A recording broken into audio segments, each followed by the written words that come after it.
Jadi mencintai dengan jiwa itu mudahnya kita melihat hakikat terdalam dari seseorang. Manusia itu siapapun dia, di level terdalamnya, di situ ada ruhnya Allah. Wa nafakha fihi min ruhi.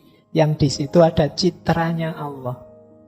Jadi pertemuannya tidak hanya pertemuan dua akal, tidak hanya pertemuan dua hati, tapi juga pertemuan dua jiwa.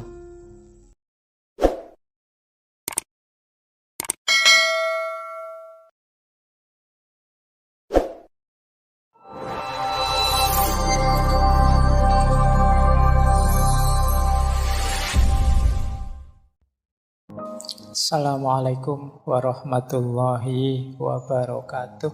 Bismillahirrahmanirrahim. Yang pertama dari Rumi. Wah, ini tulisannya jadi kecil. Ini ya, kompatibilitasnya laptop ini ya. Baik. Yang pertama, teman-teman saya tidak tahu bisa membaca apa enggak kalau sekecil itu. Karena PowerPoint itu kalau tulisannya terlalu kecil, kehilangan power, kehilangan poin. Iya, cilik-cilik macamnya susah. Jadi kata Rumi, aku mencintai teman-temanku tidak dengan hati atau pikiranku. Untuk berjaga-jaga. Kenapa? Karena kalau hati. Baik, saya lanjutkan. Kedengaran dah yang belakang? Tidak ya? Oke, harus dipegangi, minta disayang-sayang. Ya, kalau dikasih jarak dia tidak mau. Baik, kata Rumi, aku mencintai teman-temanku tidak dengan hati atau pikiranku. Untuk berjaga-jaga, karena hati bisa berhenti, karena pikiran bisa lupa. Aku mencintai mereka dengan segenap jiwa. Karena jiwa tidak pernah mati atau lupa. Jadi sumber cinta kita jangan hanya hati, jangan hanya pikiran. Bukan berarti, Pak, berarti kalau mencintai tidak pakai pikiran, tidak pakai hati. Bukan begitu maksudnya. Jangan hanya itu berarti jangan berhenti di situ. Karena kalau pakai hati saja bisa berhenti. Bisa berhenti itu bukan maksudnya kena penyakit jantung karena hatinya berhenti. Berhenti itu hati itu bolak-balik. Hati itu kadang-kadang sekarang senengnya luar biasa, besok bencinya luar biasa. Kalau pakai hati masih bisa ya dan tidak ketika kita mencintai. Apalagi pakai pikiran. Pikiran bisa lupa. Kalau pas berdua, wah aku sayang sekali padamu, nanti keluar ada yang lebih cakep, lupa dengan kalimat yang tadi. Pikiran bisa lupa. Jadi ya lupa itu kita kan mudah terlena, akal itu mudah terdistraksi. Maka cintailah dengan jiwa. Jadi mencintai dengan jiwa itu mudahnya kita melihat hakikat terdalam dari seseorang. Manusia itu siapapun dia, di level terdalamnya, di situ ada ruhnya Allah. Wa nafakha fihi min ruhi. Yang di situ ada citranya Allah. Jadi pertemuannya tidak hanya pertemuan dua akal, tidak hanya pertemuan dua hati, tapi juga pertemuan dua jiwa. Makanya dalam bahasa Inggris istilahnya soulmate. Belahan jiwa, tidak sekedar belahan hati. Apalagi belahan pikiran. Tidak. Jadi jiwaku yang kalau dasarnya jiwa mesti bersatu terus, mesti nyambung terus. Karena di level jiwa kita satu. Di level pikiran kita bisa beda-beda. Wong pikiran itu macam-macam. Hati juga bisa beda-beda. Passion, selera bisa beda-beda. Apalagi level fisik. Tapi begitu kita masuk di level jiwa, itu kita pasti hakikatnya satu.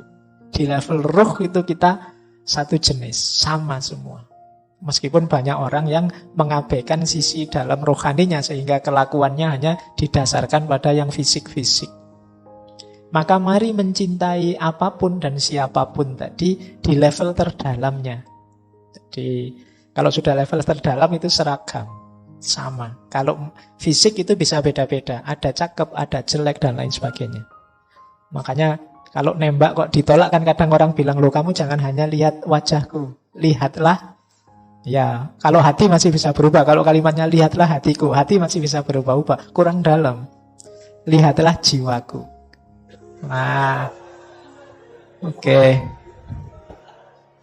Baik. Nah, kalau jiwa itu sudah relatif seragam. Semuanya citranya Allah dalam diri kita. Ini yang jadi penciri pembeda manusia dengan manusia yang manusia dengan semua yang bukan manusia.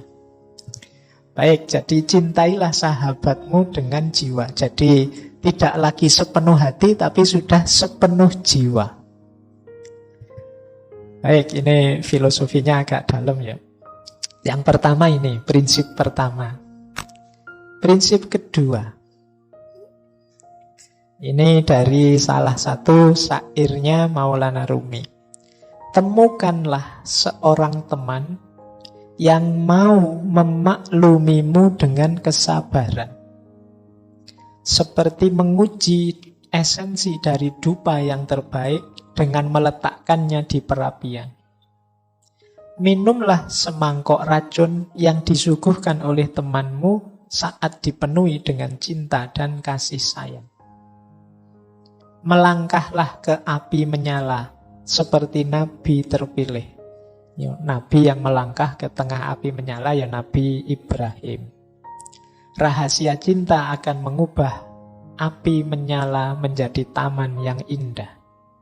Bertabur bunga-bunga merekah, mawar, tetumbuhan air dan wilau bertebaran dan menaburimu. Seorang teman sejati dapat meliputimu seperti Tuhan di hadapan alam. Yang pertama, temukan seorang teman yang mau memaklumimu dengan kesabaran. Menurut saya ini kuncinya persahabatan bisa langgeng adalah pemakluman. Jadi pemakluman itu sebenarnya hakikatnya adalah kesediaan untuk menerima apapun situasinya. Makanya kan banyak kalau istilah ada apa gitu, ada kalimat harap maklum. Harap maklum itu mungkin sesuatu yang tidak menyenangkan tapi mohon dimaklumi. Nah, misalnya ini mikrofonnya agak error ya, harap maklum. Nah, ini mungkin tidak seperti yang diharapkan, tapi tolonglah mengerti. Ini kalau sahabat mesti bisa. Yang sulit untuk memaklumi pasti bukan sahabat. Ya sebenarnya aku harus bayar utang sekarang, tapi kok ya belum ada ya, harap maklum. Nah, ini yang terus-terusan yang jengkeli. Jadi, ini kunci persahabatan. Jadi memaklumi dengan kesabaran. Bisa menerima apa adanya kita, apapun situasinya. Yang kedua, sahabat itu tangguh. Tidak mudah luntur, tidak mudah bubar karena ujian, goncangan, cobaan. Seperti dupa yang dilempar di perapian. Jadi untuk menguji dupa itu kan dibakar. Baik tidaknya dupa itu kelihatan saat dibakar. Persahabatan juga begitu. Tangguh tidaknya kelihatan saat ada masalah, saat ada ujian. Jadi ciri kedua itu, orang yang bersahabat itu biasanya ya tidak masalah. Meskipun seperti apapun engkau memberiku masalah, aku terima. Berarti ini sahabat yang sejati. Bahkan minumlah semangkok racun yang disuguhkan oleh temanmu, meskipun itu racun tapi disuguhkan dengan penuh kasih sayang. Kalau itu sahabat memberimu racun, silahkan diminum racun ini. Aku menyuguhkannya dengan penuh hormat dan kasih sayang. Itu kalau sahabat diminum. Jadi maksudnya itu ya, mungkin teman kita ini membawa masalah saja, membawa problem saja. Aduh, sejak berteman denganmu bangkrut aku misalnya. Sejak dekat denganmu kacau hidupku. Tapi kalau memang sahabat sejati tidak masalah. Wong sudah ikrar, kita deklarasi susah senang bersama. Meskipun harus minum semangkok racun, tidak masalah.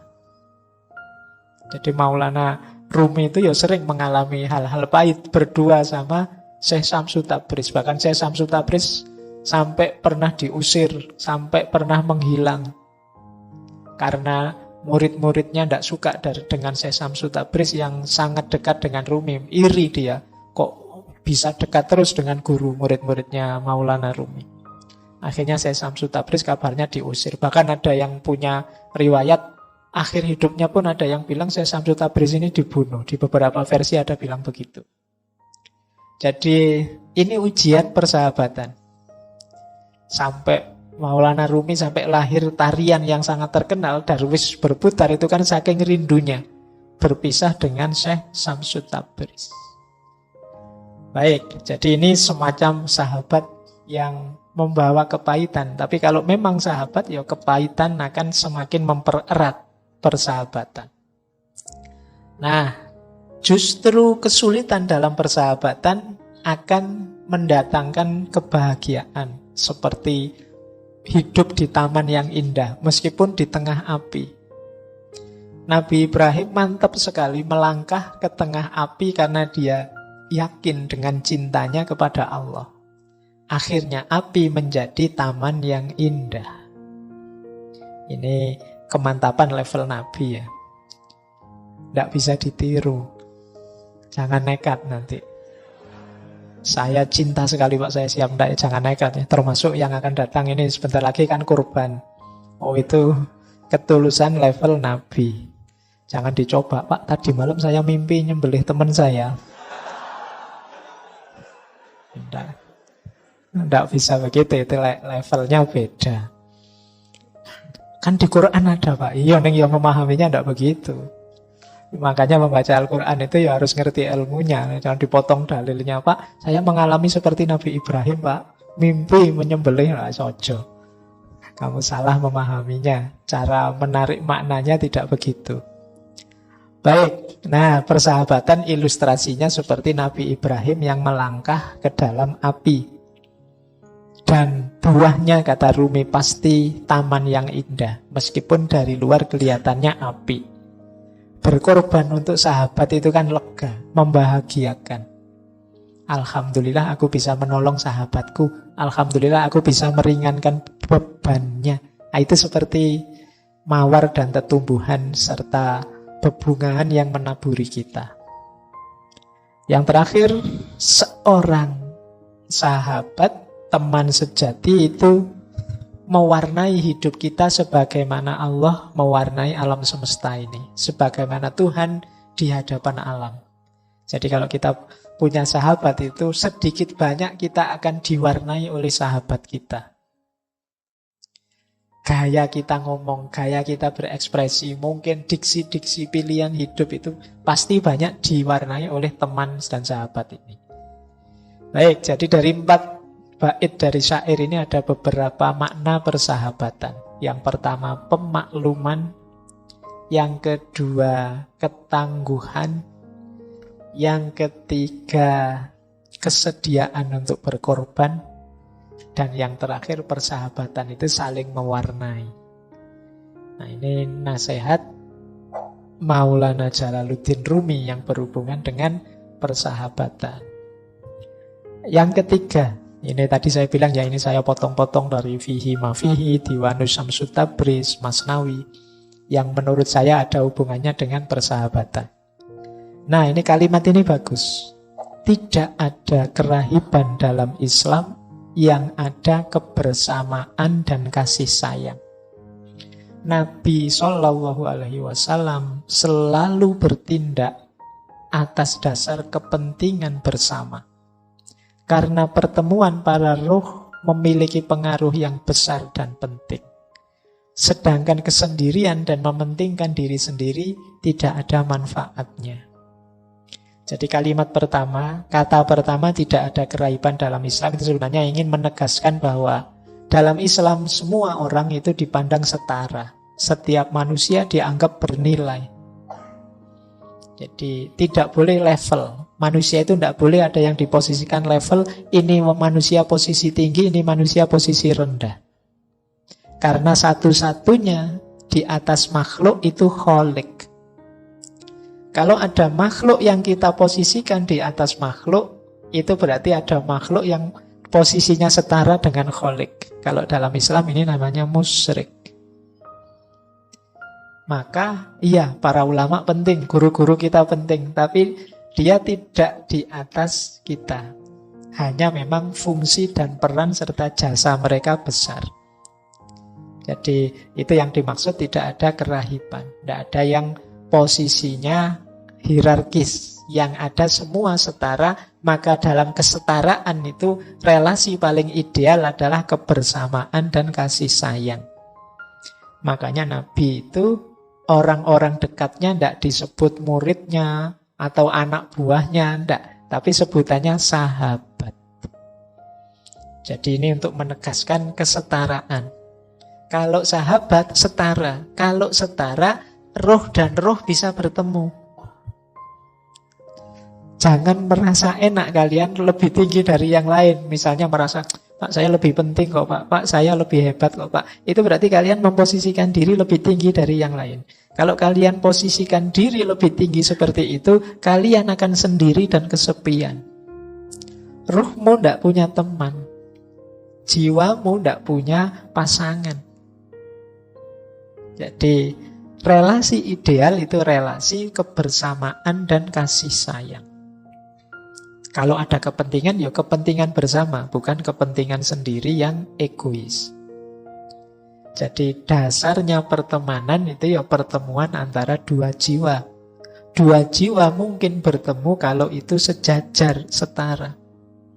Kalau kita dekat gini kan bisa langsung ketemu kan gitu. Tapi kalau ke atas berat. Sulit kita ketemu kalau ranking. Kalau teman-teman misalnya menganggap saya, Pak Faiz lebih tinggi dari saya, itu kan mendekat saja mungkin agak gimana, wah, karena tidak setara. Tapi kalau kita setara, lebih mudah bergaul, lebih mudah berkomunikasi. Makanya coba teman-teman membaca sirah itu, riwayatnya Rasulullah itu, dengan para sahabat kan sangat akrab, dekat. Karena positioningnya setara. Banyak momen, banyak peristiwa baik yang serius maupun yang menggambarkan keakraban, suasana kemanusiaan banyak. Kenapa? Positioningnya setara. Baik, jadi ini rahasia persahabatan. Jadi yang ada adalah kebersamaan, kasih sayang, dan kesetaraan. Kok di antara sahabat merasa level? Yo, dia sahabat saya sih Pak, tapi saya lebih tinggi Pak. Dia selalu nyontek, saya yang diconteki terus misalnya. Kalau ada level begitu, dua jiwa tidak akan bertemu. Saya yang neraktir terus Pak, dia yang minta ditraktir. Berarti saya lebih tinggi, dia sebenarnya anak buah saya hitungannya misalnya. Nah, ini tidak mungkin persahabatan, tidak mungkin dua jiwa bisa bertemu. Maka kuncinya persahabatan, pertemuan dua jiwa. Baik, ini petunjuk yang ketiga. Posisikan diri kita setara di hadapan sahabat-sahabat kita. Jangan merasa lebih tinggi, jangan merasa lebih jago, jangan merasa lebih benar, dan lain sebagainya. Baik, saya lanjut. Yang keempat,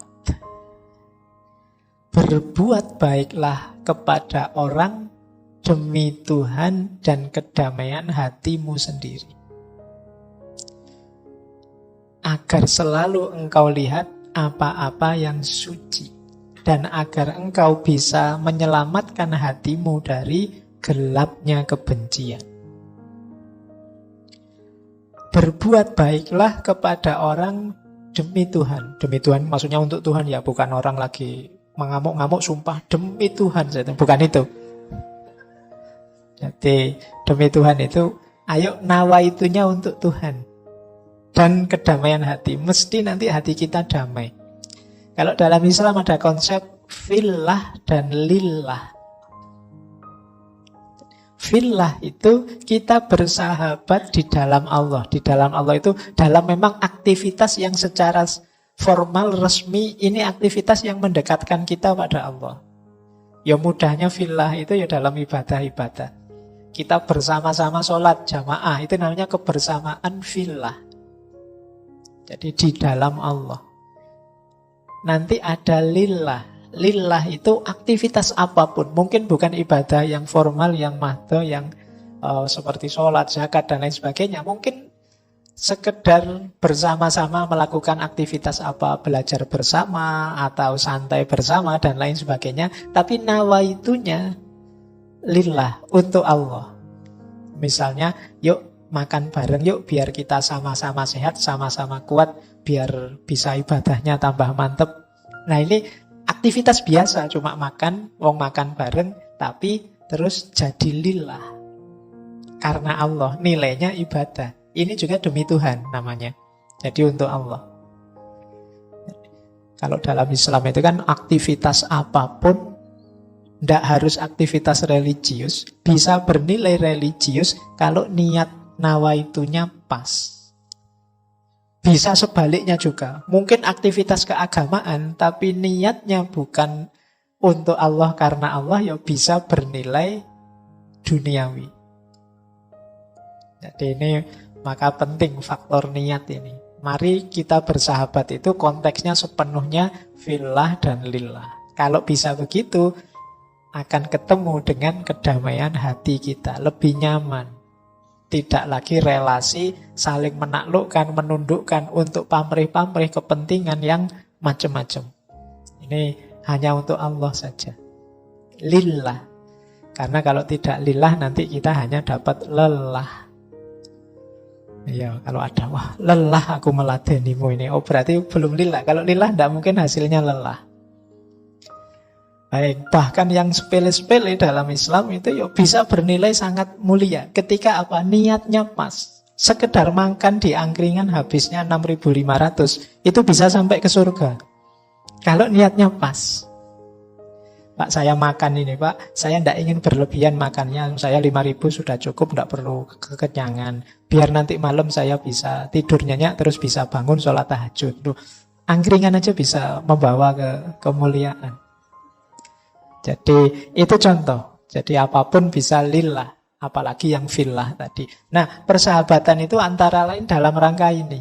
Dia medan berbuat baik demi lillah dan fillah. Nah, kalau kita bisa lillah tadi apa? Segala yang kita lihat itu suci, sakral. Segala yang kita lihat itu rasanya menghubungkan kita pada Allah. Melihat apapun. Mungkin sering saya sampaikan ya, kita melihat apapun di sekeliling kita itu sebenarnya kan simbol dua. Kalau bukan jalaliyahnya Allah, keagungannya Allah, pasti jamaliyahnya Allah, keindahannya. Jadi melihat misalnya kayak tadi ya, mikrofonnya agak error. Itu kan kalau teman-teman hanya berhenti di mikrofon error, mungkin disambungkan sedikit dengan takmir atau dengan kualitas mic-nya dan lain sebagainya, ya dapatnya cuma itu. Tapi kalau kita melihat jalaliyahnya Allah, wah, maha kuasanya Allah ya, manusia menyiapkan segala sesuatunya dengan jelimet, ya masih ada saja kurangnya. Betapa kita itu lemah. Kalau Allah ya dia kuasa segalanya. Loh ini sekedar mikrofon error membawa kita pada Allah. Ini yang disebut kita bisa melihat apa-apa yang suci di sekeliling kita. Apa saja nanti berubah jadi sakral, berubah jadi suci. Kalau kita mampu menyambungkannya pada Allah. Sekedar gelas kesandung terus pecah. Misalnya kadang-kadang kan ada itu kalau lagi habis minum terus lupa berdiri peruang gitu. Itu kalau kalian berhenti di situ, berhenti di gelas pecah, paling ya ketawa. Puncaknya. Tapi kalau kalian bisa menyambungkannya, indahnya ya.